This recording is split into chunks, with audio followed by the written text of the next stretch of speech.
How's this for a snow dump? I'm soaked already. I already did my morning hunt. I went to another spot. I got a bunch of cameras set up in the forest, and I hiked into them to see if they're all set up. The snow has got everything just hunkered right down, and laying in the trees and not moving. And it's not going to let up anytime soon, I don't think. Apparently they're saying it might call for turning into rain in here in a little bit. It's definitely getting a little heavier, but it's I've got all synthetic clothing on layers, so it doesn't really retain the moisture, but it's still there. You can't get completely dry, and if you stop moving, you can get quite the chill on, which I'm starting to get. But I'm going to go see the horses in a bit, and then I'm going to blast off a couple of emails right now, maybe another hunt story, and I've got, I don't know, I think I've got 3 weeks left of intense hiking and concentration. And for all of, I haven't been in contact with a good handful of my friends. There's a bunch of them pissed off at me, but I've just been overwhelmed this past few months, and I'm getting all my shit together again now finally. But I'm telling you, it was just getting to the point of I just could barely deal with what I had on my plate alone, taking on plate loads from everyone else nonstop every single day. And I just had to force myself to take an absolute break, and that's what I've done. And I have a couple goals that I'm trying to reach, personal goals. It takes a lot of time and a lot of concentration. And unfortunately, I've got a trait in my brain that makes me want to jump in and fight for people and help them fight their fights all the time, and I can't stop myself. Especially this time, right now, what's going on in the world, I'm just getting overwhelmed with messages, text, and everybody else me to share this and share that, read this, have you seen this, look at this, where are you? Wow. You know what I mean? But anyway, that's what I'm doing. And I'll contact everybody later on, explain more when I'm through what I am doing. But right now, this is my time. This is my time right now, and I'm trying to focus and make it my time. And I'm getting there. You'll understand more later. But anyway, I got a couple of emails I'm going to share. They're definitely helping people. A lot of people are just coming out of the woodwork. And here we go. One thing I want to make mention, what I think I might do here pretty quick, is I get so many photographs sent to me, it's ridiculous. It's not ridiculous. I shouldn't say ridiculous. It's just the terms that I constantly use when I'm talking. But I get a shit pile of photographs sent to me on the Sasquatch topic. And I understand how hard it is to get something on film or a photo or a video or something. I've been doing it all my life, and I totally understand what it's like to get something elusive on a camera, trying to get it on camera, if that's what you're into. It's very hard. And sometimes you might just get a piece of something or a quick little clip of something. You know, for me, whether it's a huge buck or a grizzly bear or wolf or whatever, and you're all proud as piss because you just got it. You know, you just got a little bit on the camera. But it's exciting to you because you're trying so hard and you actually got the camera out in time or whatever, and you actually just got a piece of it, and it's right there. It's right there. You can see it right there on the video. But meanwhile, you have to take a step back and think about what that poor clip or poor photo looks like to the average person who wasn't there with you. Think about that one, all right? Because I get flooded with photographs of people circling in red, and they circle shadows, circle the dark mark, circle something that looks like something, and you can see it right there. There's a big one and two little ones, another one over here, and onward and onward. And I'm not going to say it's annoying, because I don't want to be insulting to the people who are excited to catch whatever it is they caught on film. But you just need to understand, if unless somebody is with you when you captured that poor photo or that very poor video, it's not going to look like anything to anybody in public. It's actually going to work against you. It's going to look annoying. You know, just one way to put it. And it's just the way it is. You know, so before you post or send or email a photograph to somebody or a video clip, take a step back from it. Take a look at it. Picture you not being there. Picture you not knowing you, not even knowing what it is. and take a look at it and hit the button and watch it and see if, and just try to picture what that would look like presenting it to the public before you do it, okay? Because unfortunately the internet especially is saturated with those flavor photos and video clips, and it just doesn't, it's not going to do anything for you or for me or for anybody else, you know, for you possibly because you were there. But it's really a tough thing. It's a really tough thing to deal with, the photographic evidence of these beings, which I don't need it. And every single one of you people that have seen these things with your eyeballs, you know exactly what I'm saying. You don't really need a photograph now, do you? Right? The visual of what you saw is tattooed in the back of your eyeballs and your brain, and there's no way out of it. But on the photograph note, I do know firsthand of a few. I know of at least 1, 2, 3, 4, 5, 6 different people, 6 different groups who have clear photographic evidence of these things. You know, one is not too far away from me. This particular person, a couple of people were leaving food for these beings for years, and they have numerous photographs of them. And I've talked to somebody who has seen the photographs and is actually going to see about possibly getting a hold of them and showing me maybe one day. Am I asking for it? Am I pushing for it? No. What I've found is, you know, I know another guy whose motorcycle broke down way down the valley from us, and apparently he's got a picture of 3 of them on his cell phone. He's walking back up and seeing these things in the side of Little Wet River, looking at them. And I just heard this through somebody who his girlfriend cuts their hair, you know, and she's seen it. And I heard it through my farrier, and he's seen the photographs. Just one of those things. I don't know. I might have to go out of my way to go get them, see it, ask if he could share it. And in the end, it's not going to matter anyway. It's not going to matter. I mean, there's video evidence of these things, and it's just laughed at, scoffed at. So why even get worked up about it? What else? I know of another guy up in, where was this? Not far out of Smithers, I think. An avid moose hunter, big game hunter who loves his trail cameras. And I heard from 2 different people. One group of people emailing me, friends of his from the south end of the province, and another person from his community emailed me and told me both exact same things, months apart. This guy has a photograph of these things on his trail camera. It's crystal clear. One's got his back to the camera, and the other one's on the other side of the Sasquatch looking right at the camera. He's got it crystal clear, and he won't share it because, quote, well, you got to be careful with those things. It is bizarre, though, isn't it? And I recently had somebody else, I think, message me that says they have another friend of theirs has a Sasquatch looking right into the camera, but he doesn't want to share it. I don't understand it myself. I mean, if somebody out there does want to share something like that through me anonymously, I mean, I'll do it. Is it going to make or break anything? No. It's just it's a curiosity item, I guess. You know, for the people who have ran into these things, they'll recognize it in 2 seconds flat once they see one of those photographs. For all you people out there that would absolutely die to see a photograph, well, I'm sharing with you everything I know, okay? There's a bunch of people out there who've got video and photographic evidence, and they're just not sharing it publicly. They're guarded with these beings, or they're scared of sharing it, or thinking something bad's going to happen. When I don't understand that myself, the way I look at it when it comes to photographs is there are thousands of people out there whose lives have been disrupted from what they've seen. All right? So if you are one of these people who have these items in your possession, you might want to think about that one. You might want to think about the good it may possibly do to share those things publicly, just to vindicate all of those good, hardworking, honest people whose lives have been turned upside down, or their characters have been shredded, or their passion for the outdoors has been annihilated. You might want to think about that, because let's face it, a photograph of one of these beings isn't going to change your life. It's definitely not going to get you any monetary gain. It's not going to happen. And I don't know what to say. If you have this photographic video evidence, share it anonymously through someone else, so it's not linked to you or where you live or the area, or not.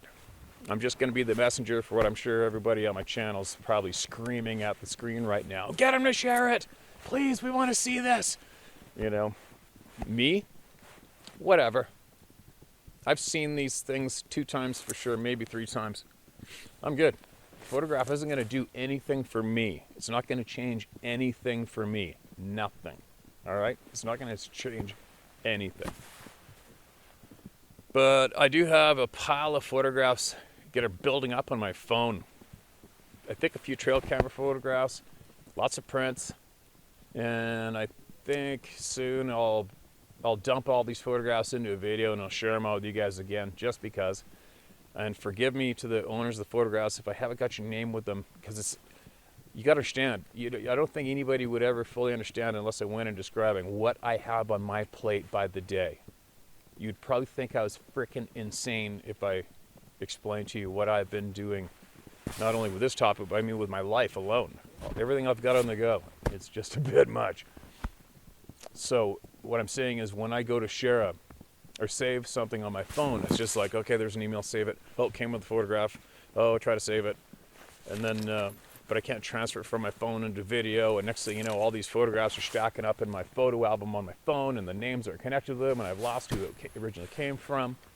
You understand what I'm saying? So if I share a photograph that was yours and your name's not with it, please don't be insulted. It wasn't intentional. I'm just a bit of a cluster F right now when it comes to everything that I have in my phone, in my emails, on my plate, okay? But I'll do that again. Remember last time I did that, I shared a bunch of photographs that were emailed to me, and I always say to everyone, take from it what you will. It is what it is. I didn't take the photographs. It's not going to change the planet. It's not going to change my life or yours. People went out of their way to share it with me, so I'm going to share it with you. And there you go. If that makes you angry, you're definitely in the wrong place here. Okay? Now, babbling away. I got a toque on top of that camera. I hope it's keeping it dry. But listen to this. This is an important one to share with everybody. Hello, Steve. Please don't give my identity because of obvious reasons. My name is blank blank, SEAL team blank blank blank, sniper, United States Navy. And, you know, for a lot of you people that do send me emails and they want your it's important that your identity is held back. Hold back everything. Hold back your town. Just don't give any clues. There's little sleuth detectives online that can figure it out pretty quick, or people that may be in your same circles. My story begins when I was a kid. My dad taught me everything I needed to know about surviving in the woods. He'd drop me off at some wooded area, give me a survival knife, same as Rambo's, and said, see you in 3 days. Just the knife, no food or water. I learned to eat things that would make Billy Goat puke. And how to find clean drinking water. So enlisting and signing up in the SEAL program was a no-brainer. I had to be the best. I'm afraid of no man, none. Anyone can be defeated. We were taught to have no feelings about anyone or anything on a mission except the team. Just get the job done, leave no SEAL behind. Hunting all of my life and being a guide in Colorado for years, I've been in some dark holes no one's ever seen or been. That's where the big trophy animals are, right? It never crossed my mind once to set up camp in one of these areas and worry about Bigfoot. Like I said, I had no fear of anything. Until one night, about 2300, I'm sitting by the fire, cooking up a rabbit. I use a .308 Browning BAR Safari to hunt with, and I always have my 1911 and my backup Glock 43 on me, or within reaching distance. So as I'm waiting for the rabbit to get done, something told me someone or something was behind me. I'm very in tune with all my senses, as you can understand, being a sniper. I had my hand on my .45 as I turned around. What I saw was 2 shining amber eyes about a foot apart and at least 11 feet off the ground. I was telling my arms to draw my weapon, but they wouldn't move. I was frozen. It was only 10 feet away, but all I could see was those piercing eyes. The rest of them blended in with the darkness. Best camouflage I've ever seen, or not seen. It seemed like minutes, but only seconds, I'm sure. I had an overwhelming feeling of fear like I've never experienced before. Like I wanted to run away and hide. So shaken, I'm crying in fear. After hearing some stories on your channel, I can safely now say they have the mental ability to instill fear, this fear in your brain. Telepathy. It must be. After what seemed like an eternity, the massive beast closed its eyes and turned and walked away. Once it did this, I could move again. I drew my weapon but saw nothing but darkness. I could feel the ground vibrate every time it stepped, so it had to weigh 700-800 pounds. I've never felt so helpless and vulnerable in my life. It absolutely was controlling my mind. Once it was gone and I got my shit together, I packed up and got the F out. It told me to leave, so I complied. Since then, it never stopped me from going back to the woods, just not that same area. I've never heard the knocks they do or the screaming on any occasion, hunting or whenever in the woods.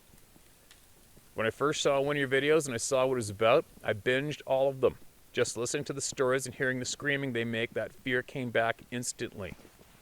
The exact same fear, like pissing my pants fear.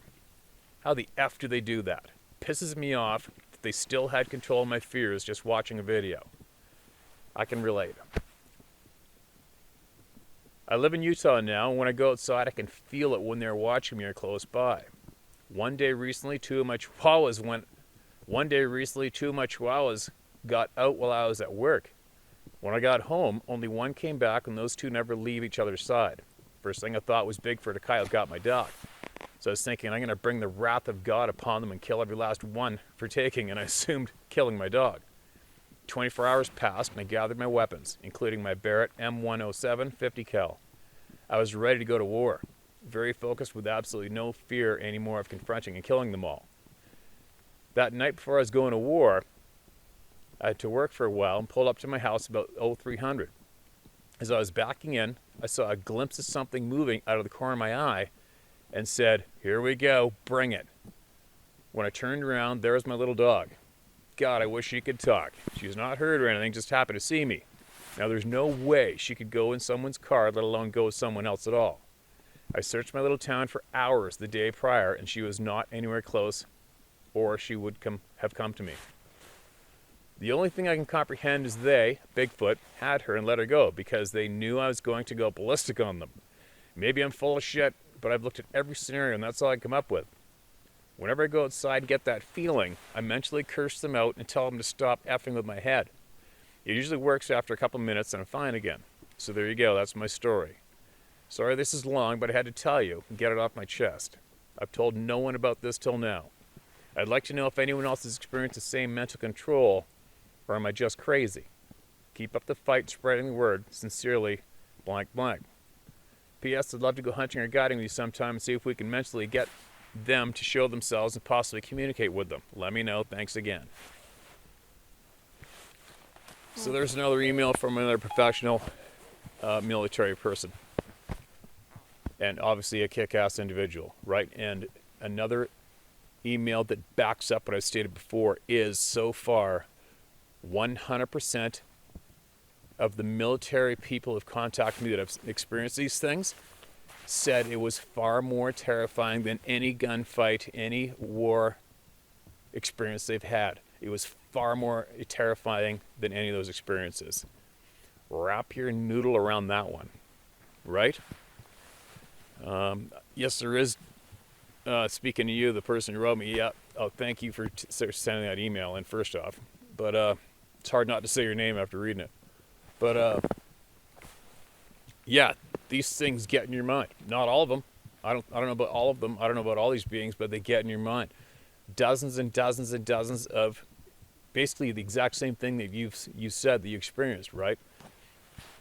And it's kind of funny, you know, when you said that you curse them out in your mind, you can feel it. Well, same for me for the past handful of years. Certain areas that I go where I know they're not too far away, and I'm hiking in the dark. I wasn't very warm and cuddly to them in my head. I'm using every disgusting four-letter word you can think of as I'm hiking up in the talk, saying, F you, don't even think about it, just leave me alone, and if I have to, I'll put holes in your ass, is what I'm chanting in my head, because it's stressing me out, and it's making me kind of scared, and I'm angry that's making me scared, and I'm angry I got to think about it, and I just want to go in the woods and have fun. And then, but you know what, to be honest, since reading all of these emails from so many people, my attitude has definitely changed. And now I just say neutral. I'm more neutral. I've accepted the fact that they're not out to kill me or make me disappear. They would have a long time ago. So now I just say calmly in my head, you know, I'm not into you guys. I'm good. I got lots of friends. I got lots of stuff on the go. I don't need to be in contact with you. I don't need you to scare the shit out of me. I don't need to know where you are. I don't need a picture of you. So just let me run around and have fun. And that's what I've been doing. And I believe that's been working for me so far, even though I still have 2 or 3 experiences a year anyway, but they're pretty mild. Right where I'm standing, there is one, 2 people ran into one just on this trail. There's a trail right here goes into the timber, and they ran into one on the trail right there 2 years ago. So I'm right in the thick of it still. Well, I'm in the thick of it everywhere I am around home. But there you go.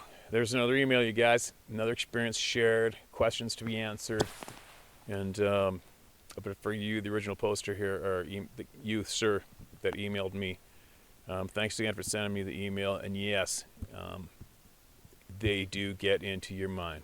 You know, the natives, the First Nations people have said it forever. Never look them in the eye. You never look them in the eye, you turn to stone, right?